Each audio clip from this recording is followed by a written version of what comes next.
ఇప్పుడు మన దగ్గర ఉల్లిపాయ ఎక్కువ పండుతుంది, టమోటా ఎక్కువ పండుతుంటుంది. టమోటా రేట్లు లేక కొన్ని సందర్భాల్లో బయట పారబోసి వస్తాం.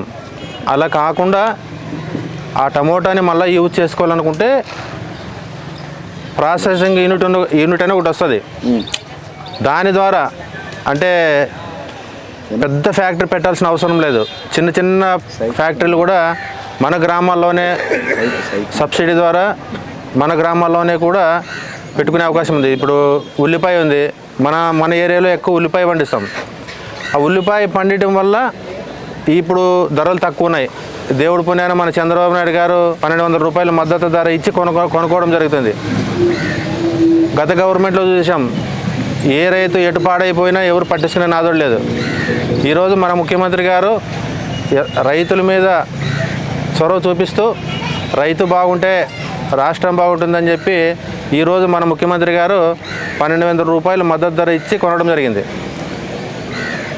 అంటే మన ముఖ్యమంత్రి గారు దూరదృష్టితో ఆలోచన ఎక్కువ కాబట్టి ఇలా ప్రాసెసింగ్ యూనిట్లు కూడా గ్రామాల్లో ఏర్పరిస్తే, ఎక్కడైతే ఈ టమోటా ఎక్కువ పండించే కాడ టమోటా ప్రాసెస్ యూనిట్ కానీ మన ఉల్లిపాయది కానీ ఇలా ఖచ్చితంగా ఇప్పుడు మన గ్రామంలోనే ఎగ్జాంపుల్ చెప్పాలంటే ఈ రసమరి గ్రామంలోనే ఉల్లిపాయ ఎక్కువ పండించుకుంటాం. ఈ ఉల్లిపాయ ఒక్కొక్క టైంలో మద్దతు ధర లేక దాన్ని చాలా సందర్భాల్లో బెంగళూరుకి వెళ్ళిపోతే బెంగళూరులో వదిలేసి వచ్చినారు.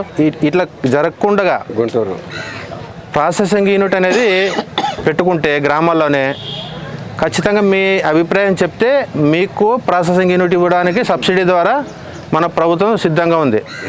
దానికి ఎవరైనా రైతులు ముందుకు వస్తే కనుక ఖచ్చితంగా అలాంటి యూనిట్ మన గ్రామంలోనే ఏర్పరచుకోవచ్చు.